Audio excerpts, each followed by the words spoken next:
Hello friends, welcome to Prita's Kitchen. Fruit kesari எப்படி செய்யலாம் பார்க்கலாம் வாங்க. அதுக்கு தேவையான பொருட்கள் ரவை 1 கப்.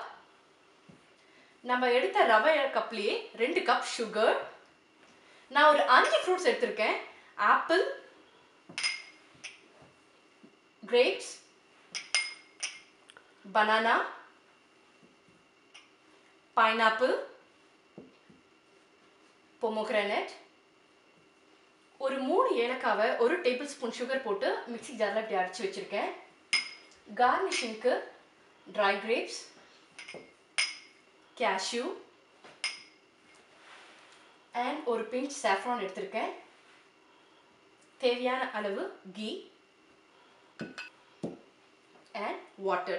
இப்போ நம்ம fruit கேசரி எப்படி செய்யலாம்னு பார்க்கலாம் வாங்க. ஒரு டேபிள்ஸ்பூன் நெய் எடுத்துக்கணும்.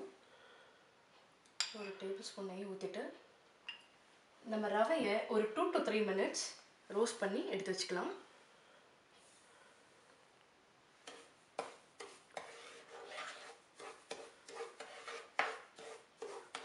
ஸோ நல்லா அந்த பச்சை வாசம் போகிற வரைக்கும் ரோஸ்ட் பண்ணி எடுத்து வச்சுக்கோங்க. இப்போ நம்ம ரவையை நல்லா வறுத்து இந்த மாதிரி எடுத்து செப்பரேட்டாக எடுத்து வச்சுக்கணும். நம்ம எவ்வளோ கப்பு ரவை எடுத்தோமோ அதுக்கு 2.5 cups தண்ணி ஊற்றிக்கணும்.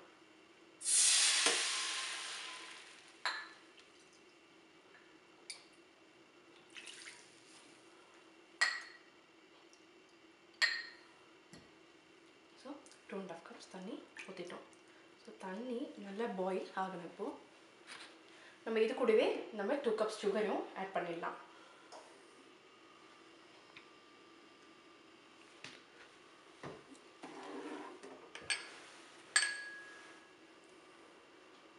சுகரையும் ஆட் பண்ணிட்டோம்.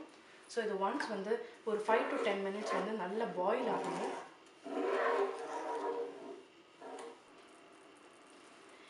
இப்போ தண்ணி லைட்டாக கொதி வந்துட்டுருக்கு.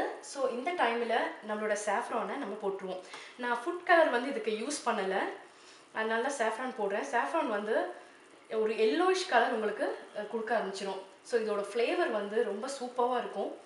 அதுக்கப்புறமேட்டு நம்மளோட ஏலக்காய் பொடி நீங்கள் பார்த்தீங்கன்னாவே தெரியும், நம்மளோட தண்ணி கலரு சேஞ்ச் ஆகிட்டே இருக்குது. ஒரு லைட் எல்லோவாக வரும். ஸோ நமக்கு ஃபுட் கலர் தேவையில்லை. இதோட ஃப்ளேவர் வந்து ரொம்ப நல்லாயிருக்கும். ஸோ நம்ம நல்லா வந்து ஸ்டர் பண்ணியிருக்கலாம். ஸோ இன்னும் ஒரு 2-3 minutes கொதிக்கட்டும். அதுக்கப்புறம் நம்மளுடைய ரவையை நம்ம ஆட் பண்ணிடுவோம். இப்போ நல்லா கொதி வந்துடுச்சு. ஸோ நம்ம ரவையை ஆட் பண்ணிக்கலாம் ஸ்லோவாக.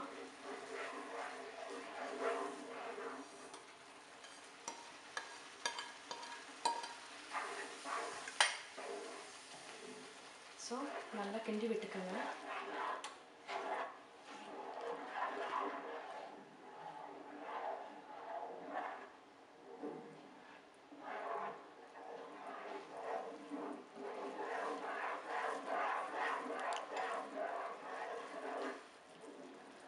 ஸோ ஒரு 5 to 10 minutes நல்லா கிண்டிக்கிட்டே இருந்தீங்கன்னா ஸோ நமக்கு கேசரி ரெடி ஆகிடும்.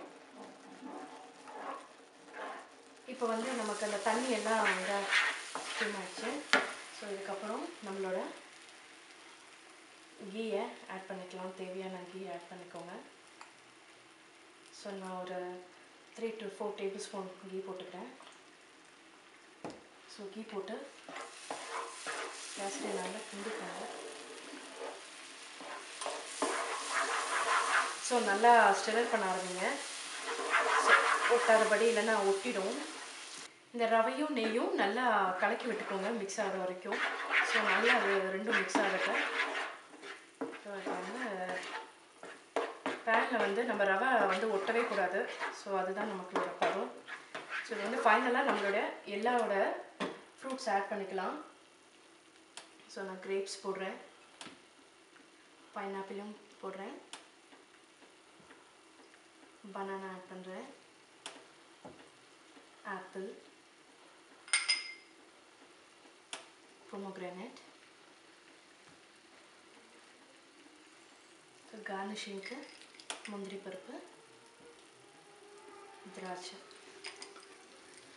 இந்த முந்திரியும் திராட்சையும் நான் நெய்யில் வறுத்து எடுத்துக்கிட்டேன். ஸோ அதையும் ஆட் பண்ணிக்கோங்க.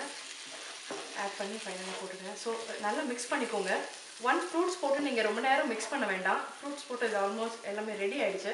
ஸோ சும்மா ஒரு 2 to 3 minutes நீங்கள் ஸ்டிர் பண்ணிட்டீங்கன்னா ரெடி ஆகிடும். அவ்வளோதான். ஸோ ஃப்ரூட்ஸ் போட்டு நீங்கள் நல்லா மிக்ஸ் பண்ணிங்கன்னா ஃப்ரூட்ஸ் எல்லாம் மேஷ் ஆகிடும். ஸோ உங்களுக்கு அந்த ஒரு க்ரன்ச்சி டேஸ்ட் வராது. ஸோ ஃப்ரூட்ஸ் போட்டு நீங்கள் சும்மா மிக்ஸ் பண்ணி விட்டுட்டு ஸோ ரெடி ஆகிடும். அவ்வளோதான். ஸோ நம்மளுடைய ஃப்ரூட் கேசரி இப்போது ரெடி. நம்மளுடைய ஃப்ரூட் கேசரி இப்போ ரெடி ஆயிடுச்சு. இந்த வீடியோ பிடிச்சிருந்தா மறக்காம லைக் பண்ணுங்க, ஷேர் பண்ணுங்க அண்ட் சப்ஸ்கிரைப் பண்ணுங்க. நன்றி.